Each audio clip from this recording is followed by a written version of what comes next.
Hello friends, welcome to my channel. ഇന്ന് ഞാൻ ഉണ്ടാക്കാൻ പോകുന്നത് സുഖിയനാണ്. പഴം വെച്ചിട്ടാണ് നമ്മൾ ഇന്ന് സുഖിയൻ ഉണ്ടാക്കി എടുക്കാൻ പോകുന്നത്. അപ്പോൾ എങ്ങനെയാണ് പഴം വെച്ചിട്ട് സുഖിയൻ ഉണ്ടാക്കി എടുക്കുന്നതെന്ന് നോക്കാം. വളരെ ടേസ്റ്റിയാണ് ഈ ഒരു സ്നാക്ക്. അതിനായിട്ട് ആദ്യം തന്നെ 2 പഴം ഞാൻ വേവിച്ചെടുത്തിട്ടുണ്ട്. കുക്കറിലൊക്കെ ഇട്ടിട്ട് നമ്മൾ പുഴുങ്ങിയെടുക്കുമ്പോൾ അത് വെള്ളം നനവ് ഒത്തിരി കൂടും. അതുകൊണ്ട് ഞാൻ പുട്ടുംകുറ്റിയിൽ വെച്ചിട്ടാണ് ആവി കയറ്റി എടുത്തിട്ടുള്ളത്. ഇനി അത് നന്നായിട്ട് ഒന്ന് ഉടച്ചെടുക്കാം. നല്ലതുപോലെ ഒന്ന് ഉടച്ചെടുക്കണം. അങ്ങനെ പഴം നന്നായി ഉടച്ചെടുത്തതിന് ശേഷം അതിലേക്ക് 1/4 കപ്പ് നാളികേരം ചിരകിയത് ഇട്ട് കൊടുക്കുന്നുണ്ട്. പിന്നെ വേണ്ടത് ശർക്കരയാണ്. ശർക്കര നിങ്ങൾക്ക് പാനിയായിട്ട് ചേർക്കണമെങ്കിൽ അങ്ങനെ ചേർക്കാം. ഞാനിവിടെ 3 ടേബിൾ സ്പൂണോളം ശർക്കര പൊടിച്ചത് ചേർത്ത് കൊടുത്തിട്ടുണ്ട്. പിന്നെ 1 ടീസ്പൂൺ ഏലക്ക പൊടി കൂടി ചേർത്ത് കൊടുത്തിട്ടുണ്ട് കേട്ടോ. അപ്പോൾ ഏലക്കായും പഞ്ചസാരയും കൂടി പൊടിച്ച പൊടിയാണ്. ഇനി എല്ലാം ചേർത്ത് നന്നായി മിക്സ് ചെയ്ത് കൊടുക്കുക. അപ്പോൾ ഈ ഒരു സമയത്ത് നിങ്ങൾക്ക് വെള്ളം നനവ് കൂടുതലായി തോന്നുന്നുണ്ടെങ്കിൽ പാനിലിട്ടിട്ട് ഒന്ന് ശർക്കരയിലിട്ട് ഒന്ന് വിളയിച്ചെടുത്താൽ മതി. അതിനുശേഷം ഇതുപോലെ ഇങ്ങനെ ബോൾസ് ആക്കി എടുക്കുക. അപ്പോൾ പാനിലിട്ടിട്ട് ഒന്നുകൂടി ഒന്ന് ചൂടാക്കി എടുക്കുകയാണെങ്കിൽ കുറച്ചും കൂടി നല്ലതാണ്. അപ്പോൾ വെള്ളം നനവൊക്കെ പോയി നല്ലതുപോലെ ബോൾസാക്കി എടുക്കാൻ പറ്റും.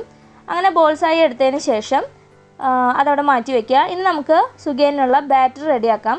അതിനുവേണ്ടി ഒരു ബൗൾ എടുത്തിട്ടുണ്ട്. അതിലേക്ക് 1/2 കപ്പ് മൈദ ഇട്ട് കൊടുക്കുക. പിന്നെ വേണ്ടത് ഒരു 1/4 ടീസ്പൂൺ മഞ്ഞൾപ്പൊടി, 1/4 ടീസ്പൂൺ ഉപ്പ്. ഇത്ര ഇട്ട് കൊടുത്ത് നന്നായി മിക്സ് ചെയ്ത് യോജിപ്പിക്കണം. അതിനുശേഷം കുറേശ്ശെ വെള്ളം ഒഴിച്ചിട്ട് നമുക്കൊരു മീഡിയം തിക്നെസ്സിൽ ബാറ്റർ കലക്കിയെടുക്കണം കേട്ടോ. അപ്പോൾ ഒത്തിരി തിക്കും കൂടാൻ പാടില്ല, ഒത്തിരി തിന്നും ആവാൻ പാടില്ല.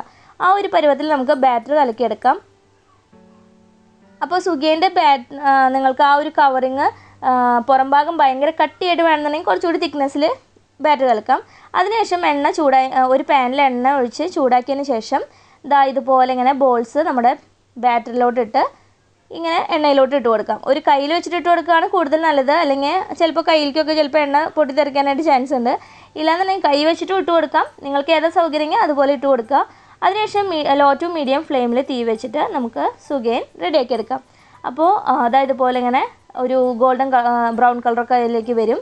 അപ്പോൾ നമ്മളുടെ സുഖിയൻ റെഡിയായി. വളരെ ടേസ്റ്റിയാണ് ഈ ഒരു സുഖിയൻ കഴിക്കാനായിട്ട്. അപ്പോൾ നിങ്ങളെല്ലാവരും ട്രൈ ചെയ്ത് നോക്കുക. ഇഷ്ടപ്പെട്ട് കഴിഞ്ഞാൽ ലൈക്ക് ചെയ്യാനും ഷെയർ ചെയ്യാനും കമൻറ്റ് ചെയ്യാനും മറക്കരുത് കേട്ടോ. Thank you. Thanks for watching.